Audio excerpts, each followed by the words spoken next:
네, 이렇게 박근혜 대통령과 더불어민주당 추미애 대표의 양자 영수회담이 전격 무산됐습니다. 회담 제안부터 예상치 못했다는 반응이 많았는데 결국 당내 반발에 부딪히면서 제안을 거둬들였습니다. 네, 오늘 이와 관련해 정치부 성승환 기자와 함께 이야기 나눠보겠습니다. 안녕하세요. 네, 어서 오십시오. 예, 어제 전격적인 회담 제안부터 설회부터 먼저 정리해 주시죠. 네, 일단 오전 6시 반에 추미애 대표가 한광욱 청와대 비서실장을 통해서 전격적인 1대1 양자회담을 제안을 했고요. 예. 청와대는 뭐 사실상 바랬던 바였기 때문에 기다렸다는 듯이 수용을 했고 당장 민주당 내에서부터 반발이 나왔습니다. 이제 다수가 이제 촛불 민심에 반하는 행동이다, 반하는 결정이었다라고 얘기를 했고 그러면서 또 독단적인 결정을 내린 것 아니냐 이런 비판까지도 당내에서 쏟아져서 나왔습니다. 그리고 또 앞에 리포트에서도 보셨습니다만 문재인 전 대표 역시도 전혀 사전에 얘기한 바가 없었다 이렇게 선을 그었기 때문에 예. 아무래도 추미애 대표 입장에서는 과연 무엇을 위해서 이런 결정을 내렸느냐라는 당내 비판에 좀 직면한 모습이었습니다. 그리고 사실상 야권 공조 기류가 있었던 와중에서 추미애 대표가 단독적으로 독단적으로 이런 결정을 내리면서 국민의당과 정의당, 야3당의 다른 두 축 역시도 강하게 반발을 했습니다. 박지원 대표 같은 경우, 비대위원장 같은 경우는 대단히 잘못된 결정이다. 그리고 예. 청와대의 바람이 현실로 나타났다. 이렇게 얘기를 하면서 비판을 했고요. 심상정 대표 역시도 박 대통령이 의지할 데가 없는 상황에서 어찌 보면 좀 먹여준 꼴이다라고 좀 비판을 했고 어찌 보면 박 대통령 입장에서 천군만마를 얻은 셈이기 때문에 이거는 100만 촛불의 함성을 모욕하는 일이다. 이렇게 강도 높게 비판을 했었습니다. 네. 예.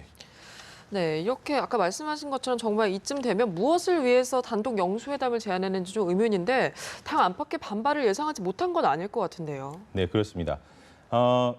정치권, 그러니까 야권에서 나오는 분석을 보자면은 한마디로 추미애 대표가 돌발 행동을 했다. 네. 이렇게 좀 보고 있습니다. 그래서 그렇기 때문에 과연 그 원인이 무엇이냐 이런 걸 두고 여러 가지 해석이 나오고 있는데요.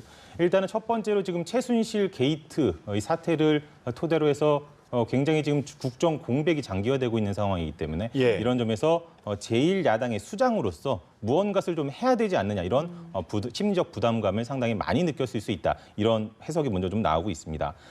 실제로 추미애 대표 같은 경우는 야권의 강력한 반발에 대해서 이렇게 얘기를 했습니다.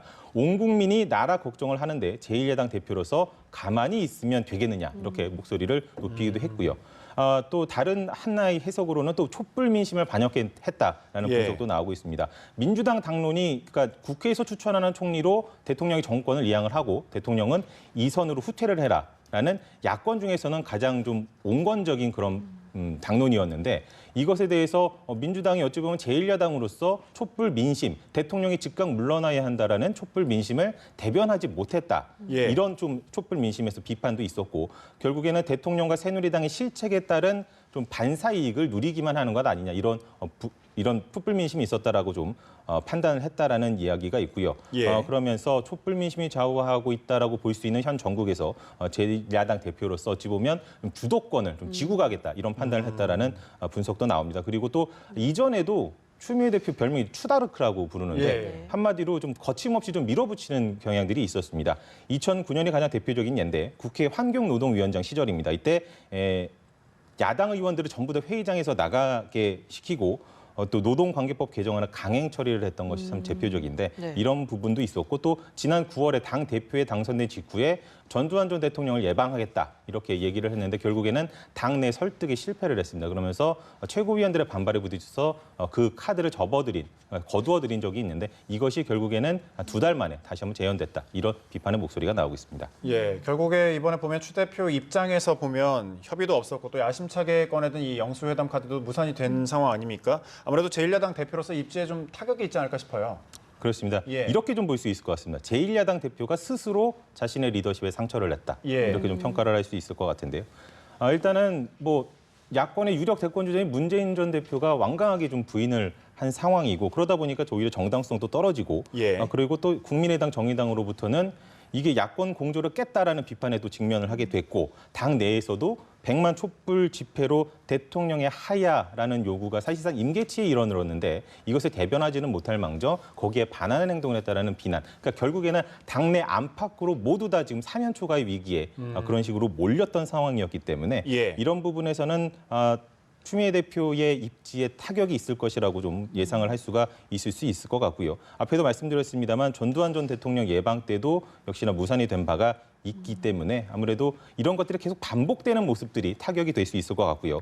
그리고 사실상 이번에 있을 때도 우상호 원내대표와 교감이 제대로 되지 못했다. 사실상 일방적인 통보다 전화 통화를 했다고 해요. 근데 예. 이거 협의가 아니라 사실상 일방적인 통보였기 때문에 원내 지도부와의도 마찰이 있는 것 아니냐. 제대로 교감을 소통을 하지 못하고 있다라는 그런 불통에 대한 지적들이 나오고 있고 그리고 또 야권 일각에서는 또 추 대표와 또 문재인 전 대표의 사전에 교감을 하고 이번에 전격적으로 좀 이루어진 것이 아니냐라는 관측들이 나왔었거든요.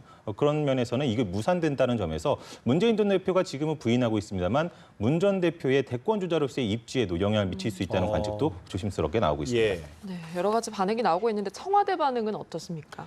일단 청와대 반응은 공식적인 입장과 사실은 내부적인 입장이 조금 온도차를 보이고 있는데 네. 청와대의 공식적인 입장은 이겁니다. 희망적인 분위기 속에서 회담을 준비하던 중에 당혹스럽다.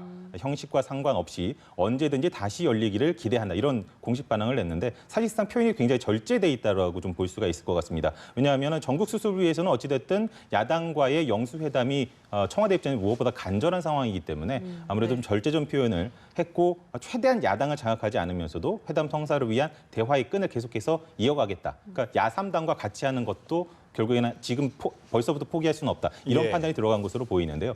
내부적으로는 황당하다는 반응이 많습니다. 그러니까 오후 8시 20분에 철회 발표를 했는데 청와대에서 오후 6시 40분, 1시간 40분 전에 청와대 출입 기자들한테 문자를 돌렸습니다. 예. 뭐라고 보냈냐면 내일 오후 3시에 청와대에서 양자 영수회담을 갖는다. 이렇게 얘기를 했거든요. 이 얘기는 무슨 얘기냐면 추미애 대표 측과 결국에는 장소와 시간에 대해서 협의를 했다라는 얘기거든요. 예. 그렇게 해서 공지가 됐는데 결국엔 당내 반발에 부딪혀서 뒤집히는 모양새가 됐기 때문에 청와대 입장에서는 당혹스러울 수밖에 없을 것 같고요. 그리고 청와대 역시도 알려지기로는 회담 취소 사실을 민주당에서 사전에 통보를 받은 것이 아니라 언론 보도를 보고 언론에 다 속보를 냈기 때문에 언론 보도를 보고 알았다라는 반응이기 때문에 청와대 입장에선 당혹스러울 것 같습니다. 예. 뭐 상황이 이렇다 보니까 당초 이번 그 영수회담이 전국에 좀 분수령이 될 수 있지 않을까 이런 예상이 있었는데 앞으로 전국은 좀 어떻게 봐야 될까요?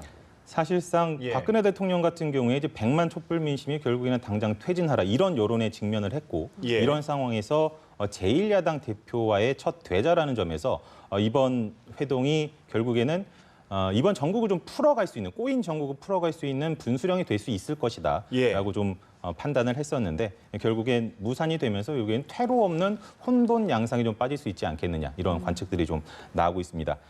실제로 이제 뭐 추 대표의 제1야당 대표로서의 입지와는 좀 별개로 민주당이 어제 의총에서 결정한 것이 당론을 격상을 시켰습니다. 그러니까 기존에는 국회에서 추천한 총리로 대통령의 모든 정권을 이양을 하고 그리고 대통령의 이선은 물러나야 된다 해서 대통령의 즉각 퇴진으로 수위를 좀 공세 수위를 최고조로 끌어올렸거든요. 예. 이런 점에서 본다면은 결국에는 그 기존의 국민의당과 정의당이 즉각 퇴진을 요구를 했고 여기 민주당이 가세함으로써 야3당이 단일 대우를 이뤘다 이렇게 좀 평가를 할 수 있을 것 같습니다.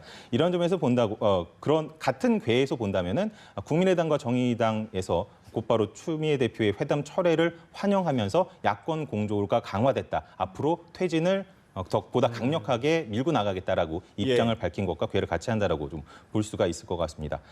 그리고 좀 앞으로 좀 예상을 해보자면은 청와대 같은 경우는 좀 아까도 말씀드렸지만 여야의 좀 협상을 계속해서 좀 그러니까 야당과의 그런 영수회담을 계속 좀 가져가려고 하는 그렇죠. 예. 너무나 간절하기 때문에 예. 그런 좀 입장이긴 합니다만 사실상 물 건너갔다, 물 건너간 건 아니야 이런 관측들이 나오고 있는데요. 사실 야당에서는 이제 이선 후퇴를 넘어서 아예 그냥 하야하고 그냥 물러나라는 거기 때문에 이런 입장으로 도의 강경론을 펴고 있고 여기에 대해서 지금 청와대에서는 뭐 헌법적으로 주어진 헌법이 규정한 범위를 벗어나는 그런 요구에 대해서는 따를 수 없다라는 예. 입장이기 때문에 결국에는 접점을 찾기가 쉽지 않을 것으로 보입니다. 예, 그렇군요. 네, 추미애 대표 양자 영수회담 전격 무산된 거와 관련해서 정치부 성승환 기자와 함께 짚어봤습니다. 고맙습니다.